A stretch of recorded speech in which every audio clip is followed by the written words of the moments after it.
Wonderful. Okay, well then allow me to officially welcome you all again. Thank you so much for joining us today. My name is Kalia Garrido, and I head up marketing and events here at Great Data Minds, which is now a Hike2 company. GDM is a collective of passionate data activists, and we are on a mission to modernize the world of data. We do this in two different ways. The first is that we have our services arm. This is where we do strategic planning, education, the deployment of critical data projects, and you can find us at hike2.com, and I'll send some links in the chat as we go.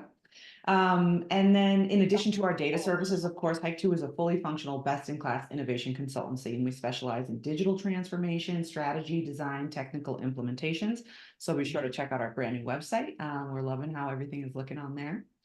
And then the second part of what we do is with our data and analytics community. This is where we have content and conversation. You can find us at greatdataminds.com. I'll also drop into the chat some links around our YouTube channel, our LinkedIn page. This is where we host our events, we run our videos and our podcasts, and we do it with transformational thought leaders, just like the ones that you're going to hear from today. So a little bit of housekeeping as we get started. Of course, this is a webinar, so your cameras and microphones are off, but we welcome your conversation. We would love to hear from you, both in the chat where we have Miss Julie Burrows already lighting it up, and then the Q&A as well. You can put in your questions there through the session. If you'd prefer to hold off for a little bit more of a formal Q&A time, we have a couple spots baked into the talk today to accept questions. We're recording our session. I always get questions, where can I find this later? And that would be out on our YouTube channel. So like I said, I'll drop you a link so that you can find us there, and we'll follow up with an email after the event as well. So allow me to begin with some introductions. I have one familiar face and somebody who's brand new, but we are so excited to welcome Michelle Moore back to the show. Michelle, thank you for joining us again. We have to talk to you when it comes to data governance, and that's what we're going to do today. So a little bit about Michelle. She is a data governance and process automation specialist. She has extensive experience in the design, planning, and execution of digital and operational transformation, operational management, and data management and governance for large multinational organizations. So the new face that I'm excited to introduce everybody to is my coworker, Kuldeep Singh. Kuldeep is an accomplished data and technology executive with over 20 years of experience in data strategy, platform architecture, data engineering, and data governance. And as the new Chief Data Officer at Hike2, he is recognized for his strategic insight and technical expertise, consistently driving digital transformation in organizations through robust data governance frameworks, innovative data strategies, and advanced engineering solutions. It's a lot of a way to introduce you both and say that everybody is in great hands today. I'm personally so excited for this conversation. Kuldeep, please take it away. Yeah, sure. Well, that was a lot. I mean, it's interesting to hear when people introduce you. But thank you so much, Kalia. Really, excited to be here. Good morning, everyone. Welcome. It's so awesome to see such a diverse crowd here from so many different industries and from all over the United States. So thank you for joining us. So I am excited to be here. And yes, this is my first time with GDM. I've done tons of research on GDM, and I'm so happy to be here because we try to solve some of the toughest, and we bring up some of the toughest challenges that us data professionals face, on our day-to-day basis and in our industries. So, like Kalia said, I'm Kuldeep. I'm the Chief Data Officer at Hike2.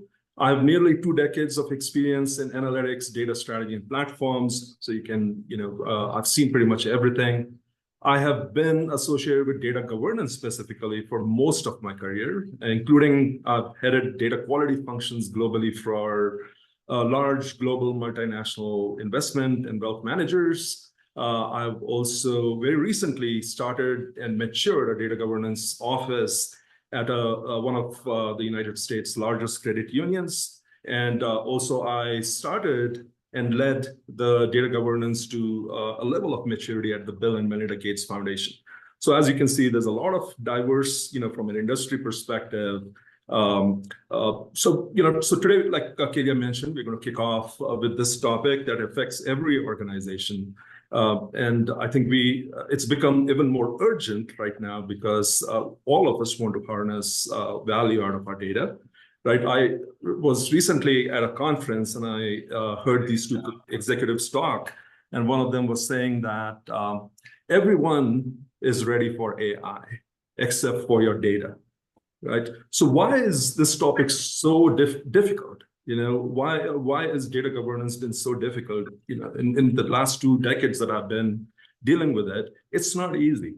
So if you have ever felt that managing your company's data is like trying to organize a chaotic library where books are constantly coming in, you are not alone. So data governance involves, I mean, if I had to define it, it's really all about data needs to be accurate, it needs to be secure, it needs to be accessible. Sounds simple and straightforward, but it is incredibly hard. I mean, depending upon what kind of an organization you are in.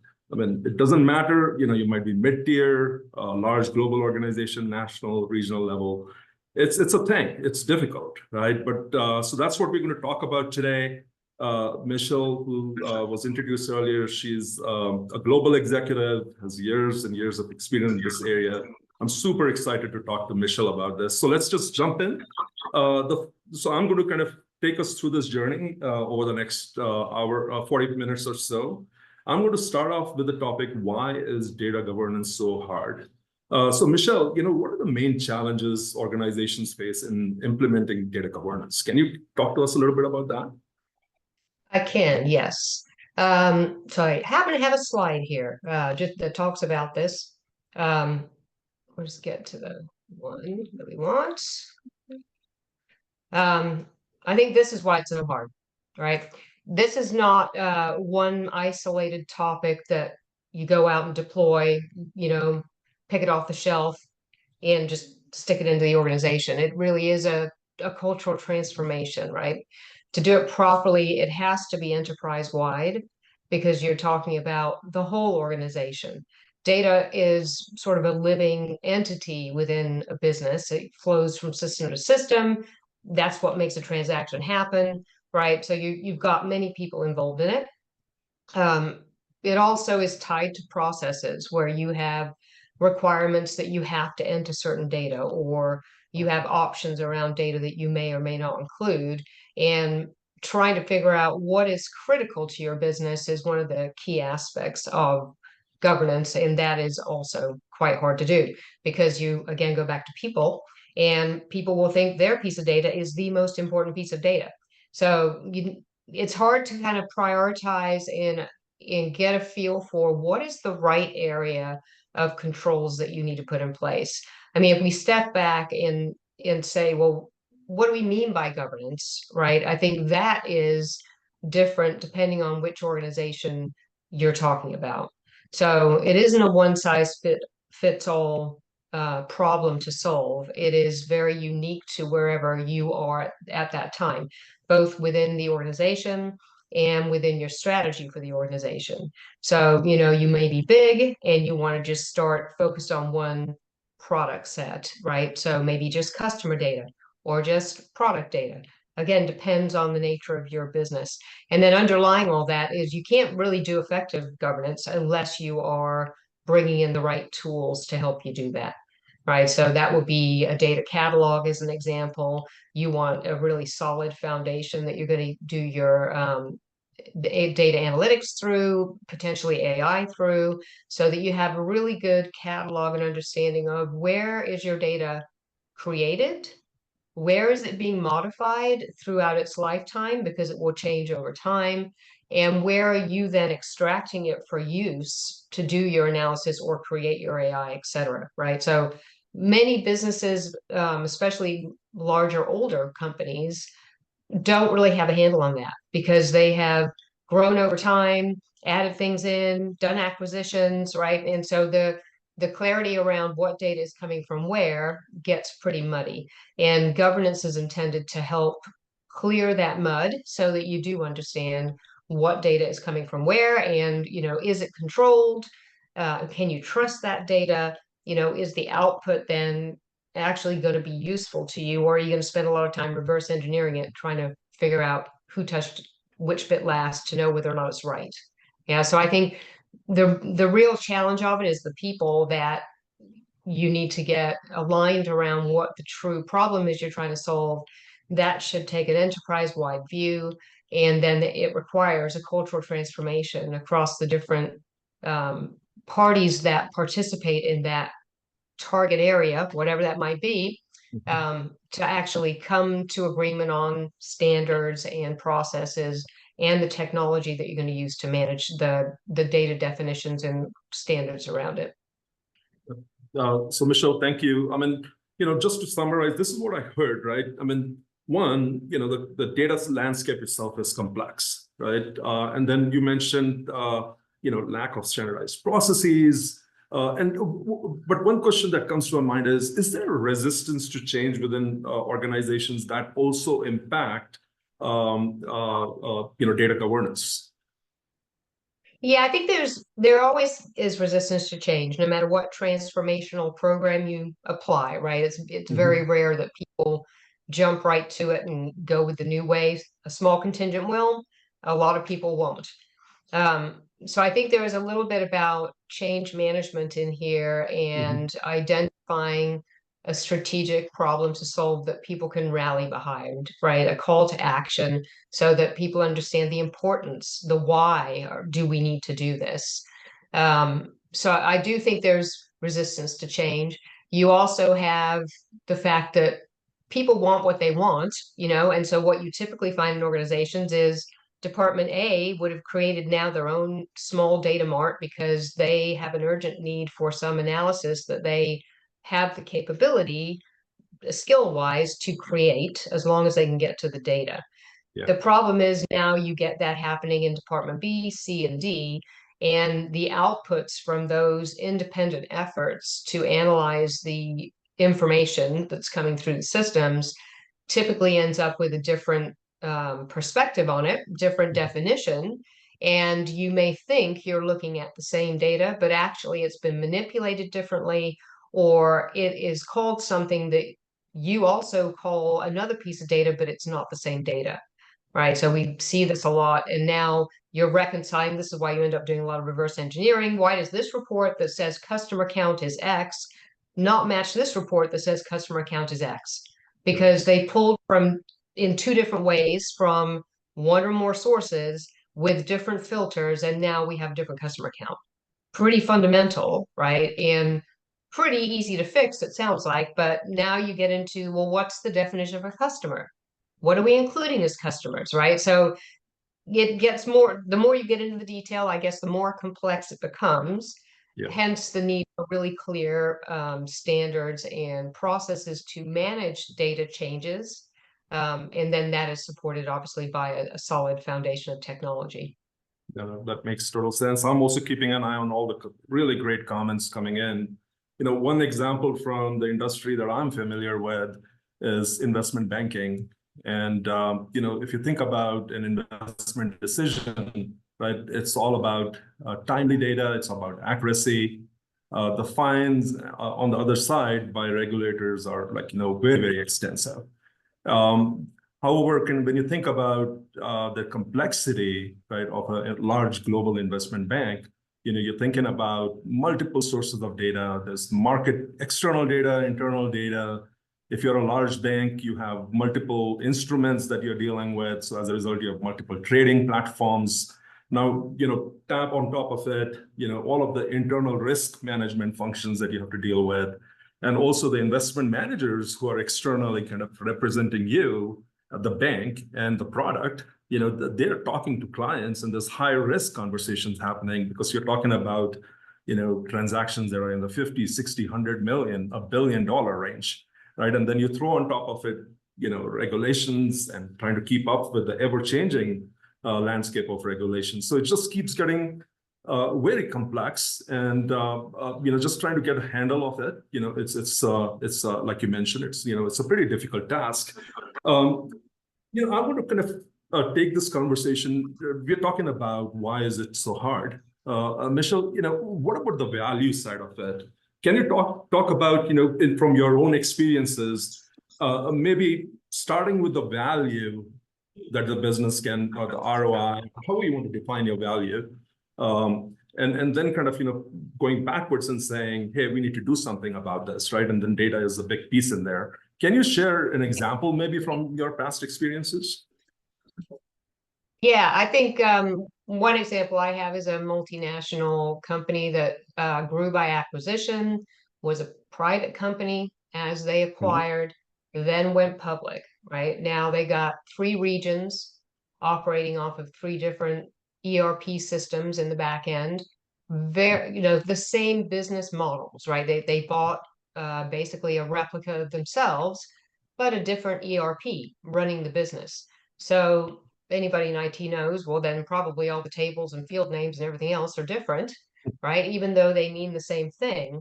And so, of course, for several years, they continued to persist with the existing back office systems and reporting and manually reconciled everything to kind of understand what was happening globally until, the scale of the business got to a point where they decided to go public.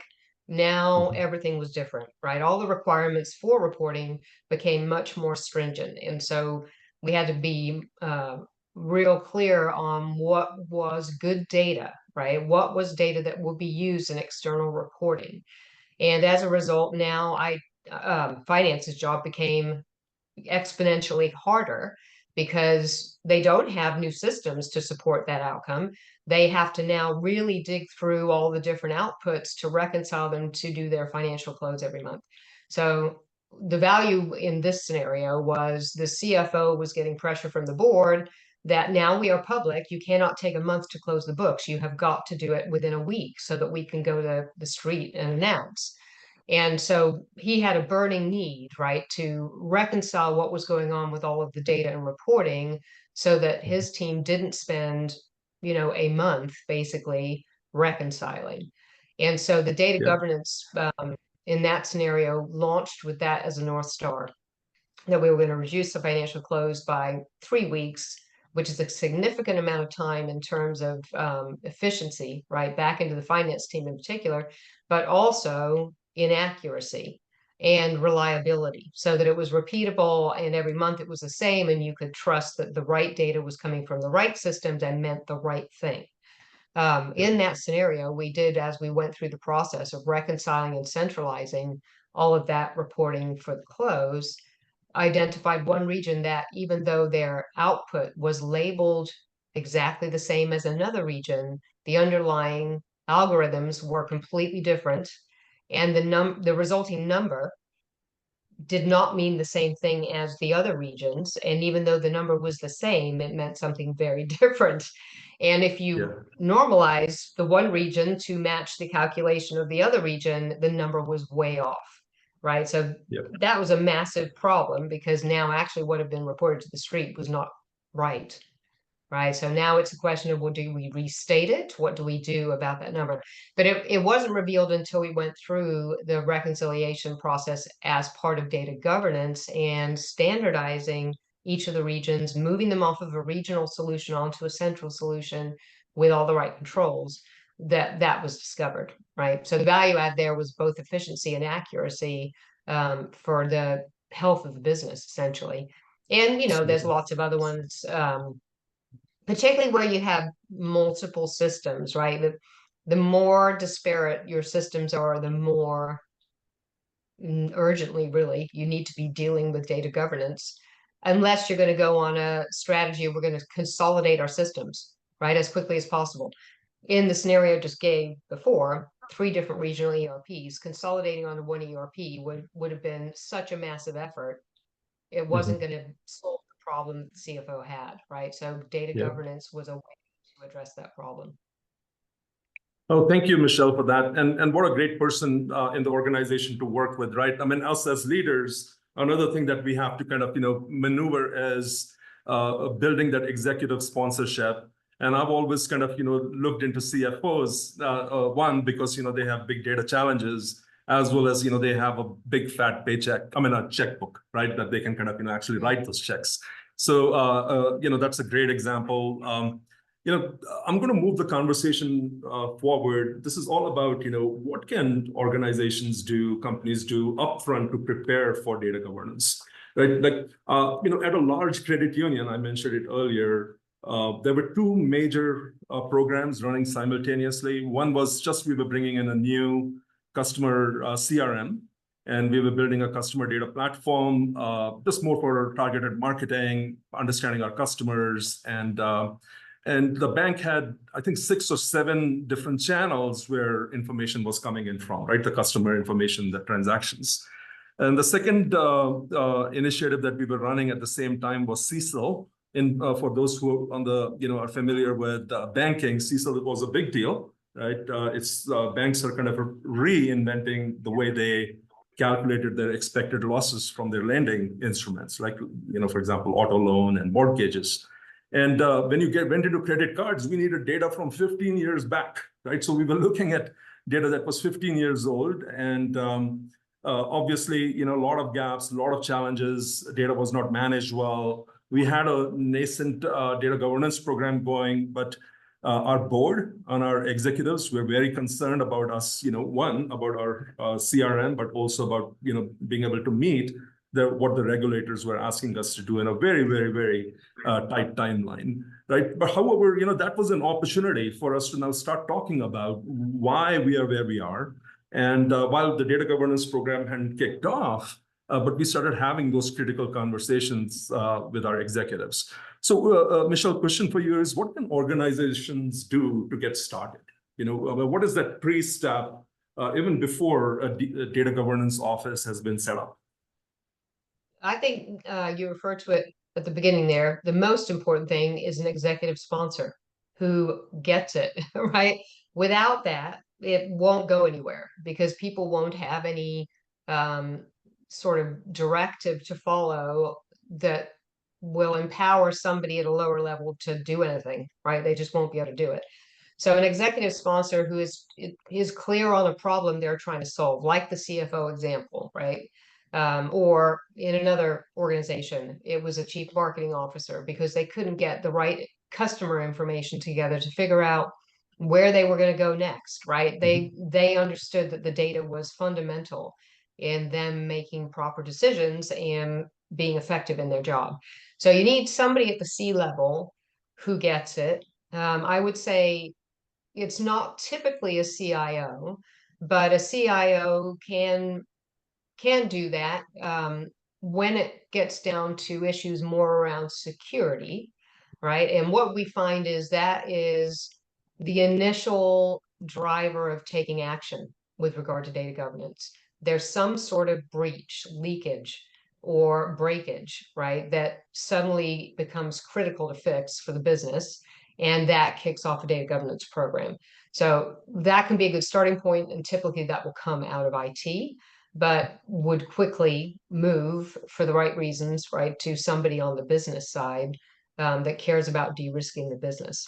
So I think number one is find the executive sponsor. And so then that executive sponsor should rally his peers to talk about the problem they are trying to solve. And then I think it is identifying clearly for the organization as a whole, what is that problem and where does that fit in priority with other things the organization is trying to do, right?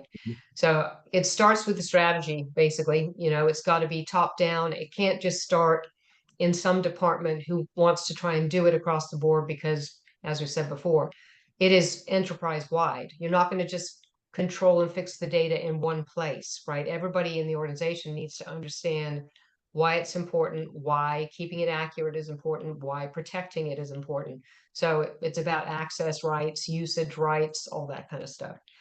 So I would say that's job number one, and that's not necessarily that easy to fix.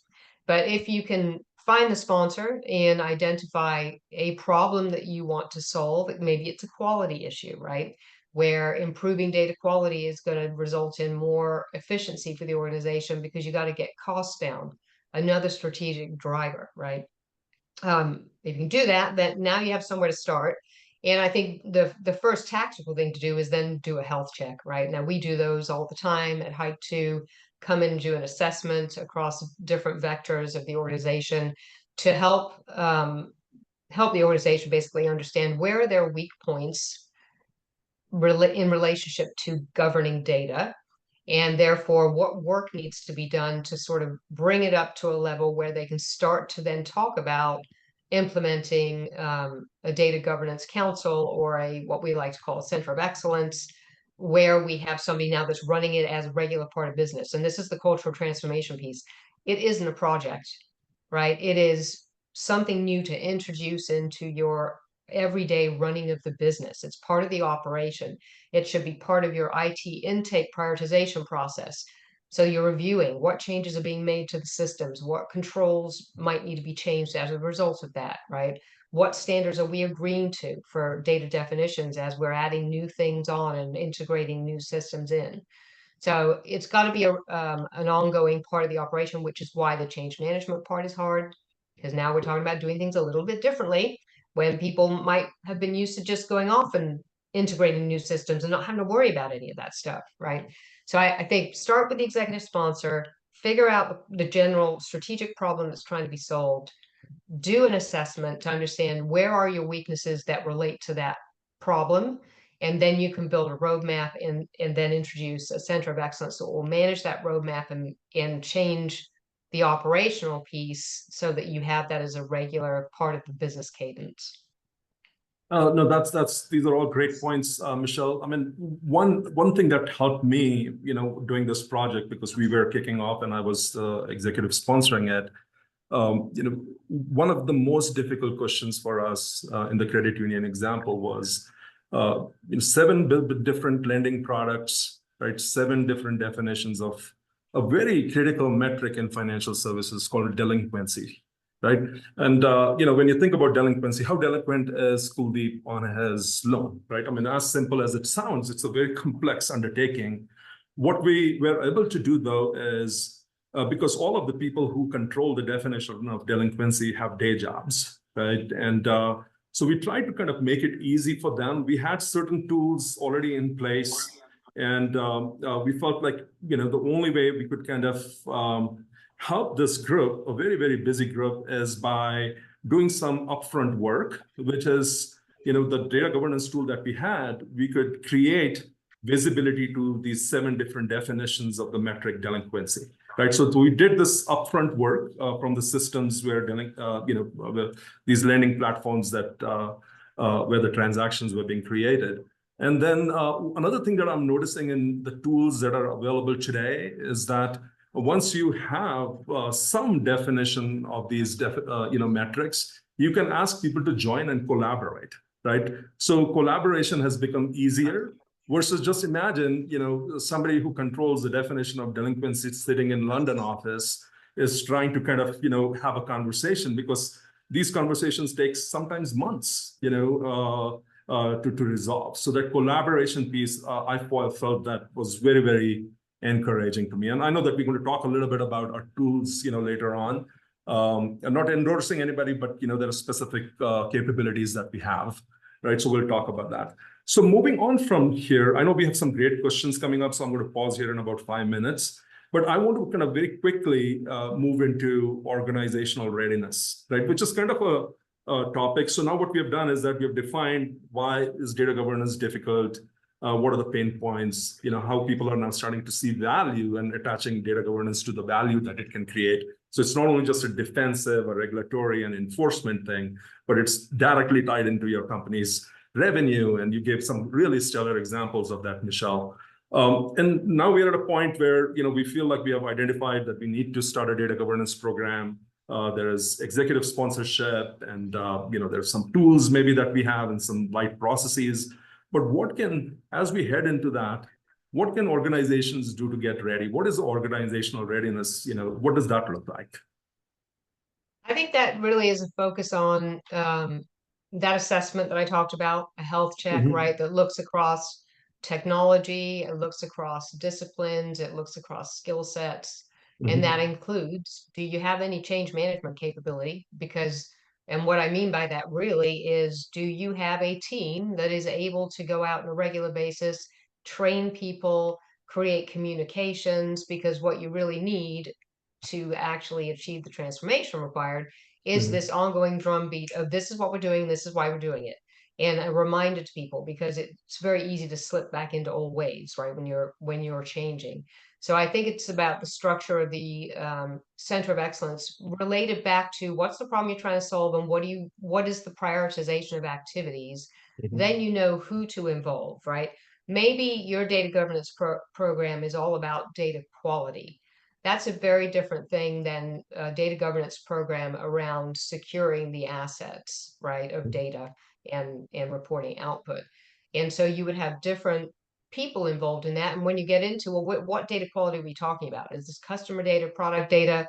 It can't just be general data quality. That might be a theme, but you need to have some focused areas, right? So again, it's about the identifying the problem and then understanding what are the implications of dealing with that problem, right? Are there different systems involved? Who are the SMEs in those systems? How do you engage them in the process of standardization and policy definition, right?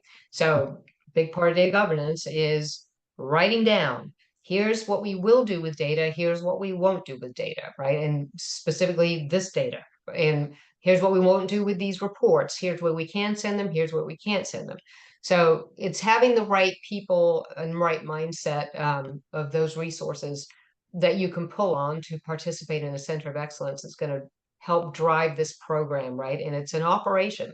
You know, I did this in a former life, and it was set up as an independent function that sat beside IT, was not in IT, reported into the CFO. And the whole job of that was exactly what I just described, right? We had teams of people focused on customer data quality, product data quality, and information security.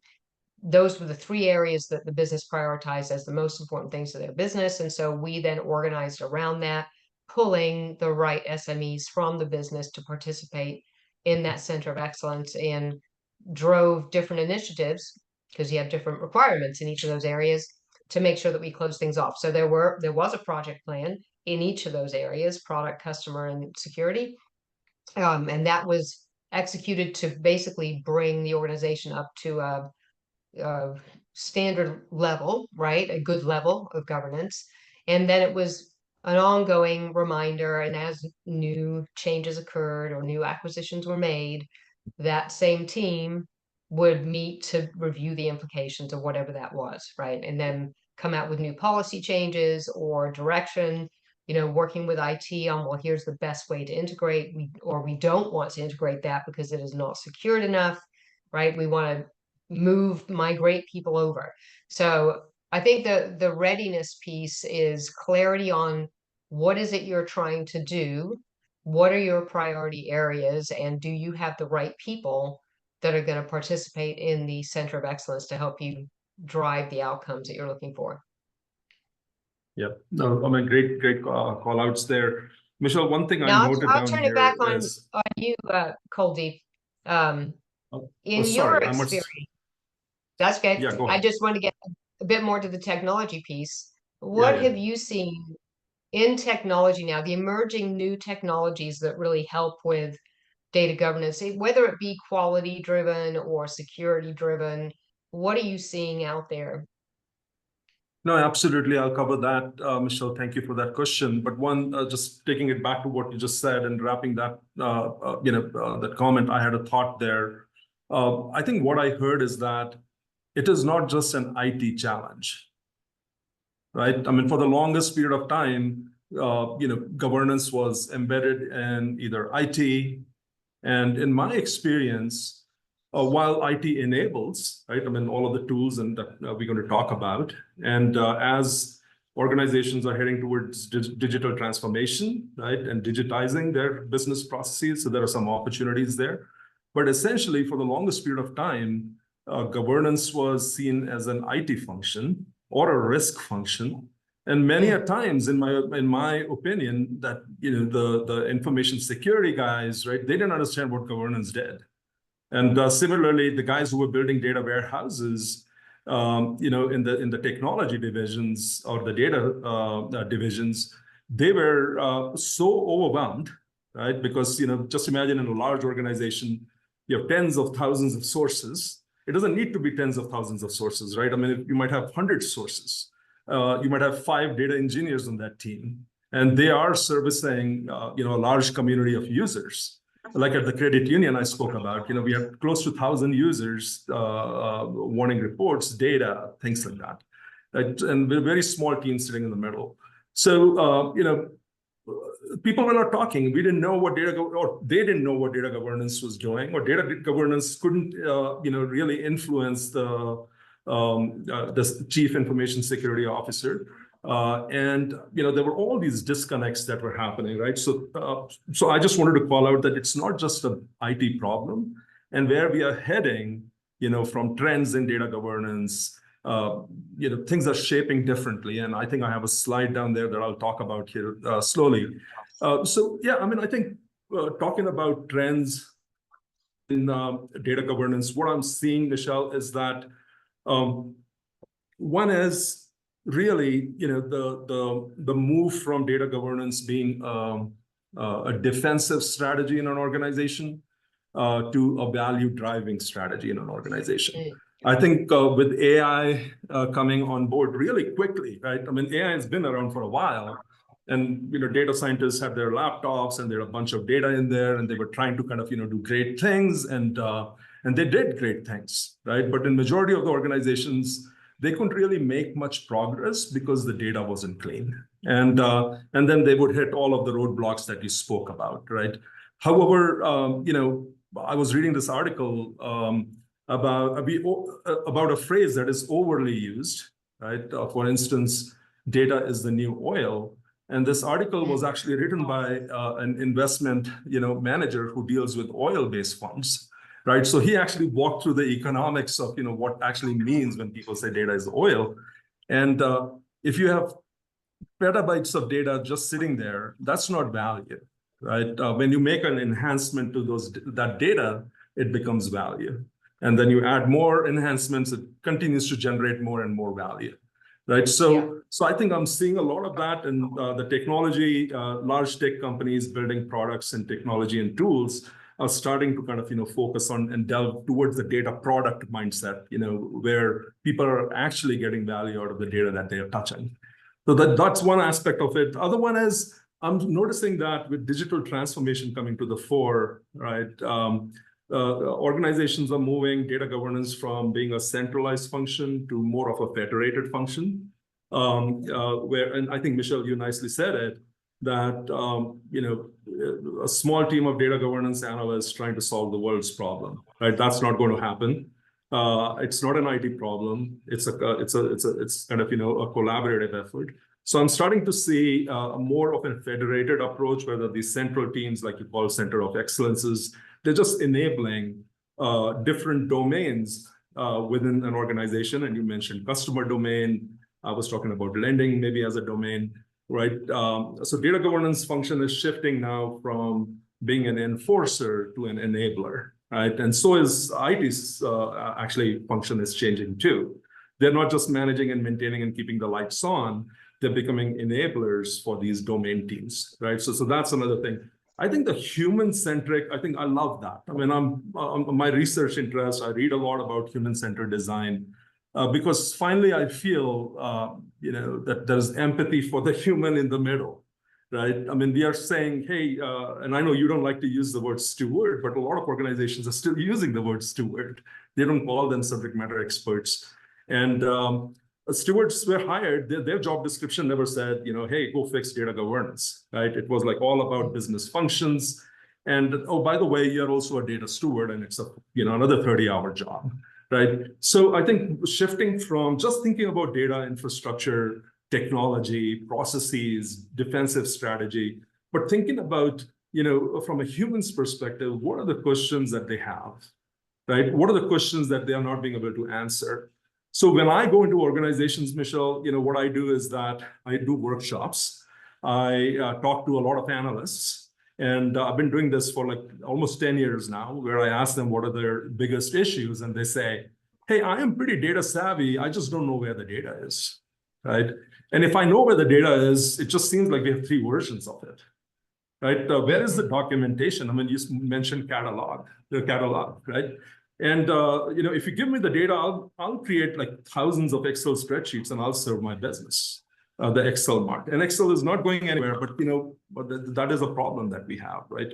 So how do we continue to take these things, value, centralized to federated and a human-centered approach, and really start moving the data culture, the dial of data culture, right? How do we make sure that we have models that scale, models as in, just people, right? I mean, if you have 5 data engineers, how can this solve for the entire organization?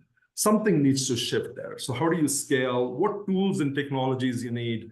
And tools and technologies are thinking human-centered now, right? They're not just building something in the vacuum. Even till 5 years back, 3 years back, I was using tools, Michelle. There was a tool for data quality. There was a tool for data lineage. There was a tool for, data profiling. And then all these tools that made up, the gamut of data governance.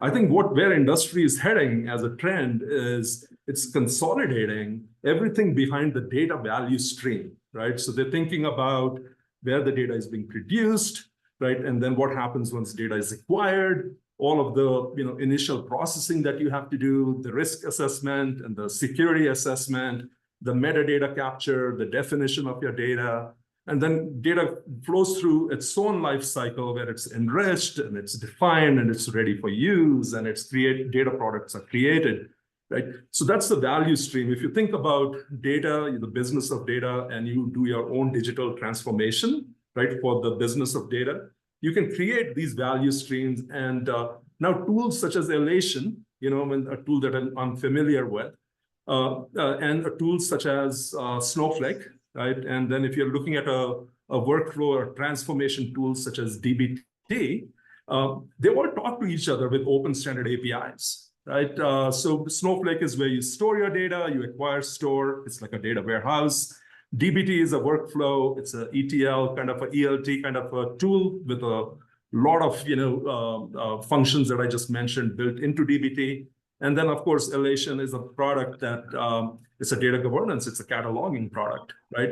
They all talk to each other. And now it's not necessary to be doing data and then data governance comes later. You're doing all of that together, right? Because your technology has evolved to a point where all of these processes are now automated, they're interoperable, they don't seem like they're separate. So a lot of shift has happened there. But I start with humans and I end with humans, and that's where the data product comes in. And I feel like when we talk about data product, somebody's producing, somebody's consuming, value is being driven, right? And then we have the center of excellence, which is kind of enabling data governance, data trust, and all of those things. I think that's where I'm seeing technology head. Hopefully I answered your question, Michelle. Yes. I did want to link back to what can you do to prepare and hook that back to how we started around the value of data governance, right? Mm-hmm. So I think it's not an easy sell. I'll just put another slide up here. Sorry, excuse me, I slipped my slide. This one. But there are many hidden benefits to doing data governance, right? And I think these often get lost in the discussion around what you're doing. And at the two ends of it are what we've already talked about.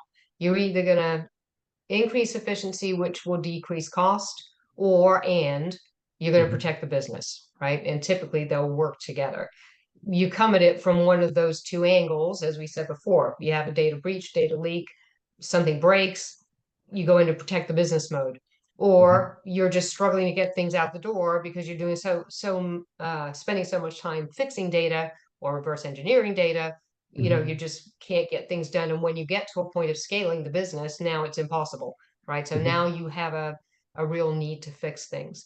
So there's lots of things you can identify if you are trying to make a case for data governance that you can put into a measurable, quantifiable view of doing, right? So you can speed up your IT and analytics development if you have standards defined and you know where your data is coming from.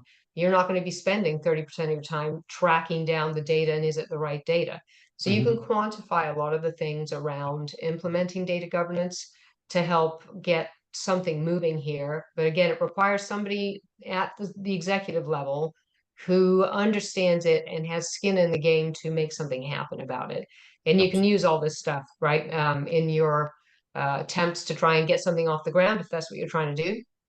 And it's a good way to measure yourself, right? All these things are measurable. So if you implement a center of excellence and get data governance moving for your organization, you can assess on an annual basis. Well, did we speed up IT and analytics development? Did we reduce data sprawl? Do we have one place to go to get things, or is it all over the place and we don't know who has access to what? So there's some good tools you can use and good methods of quantification that I think has frequently been missing in data governance programs. And it just seems like an esoteric thing that people are talking about, but actually it really does hit the bottom line of the business. Yep.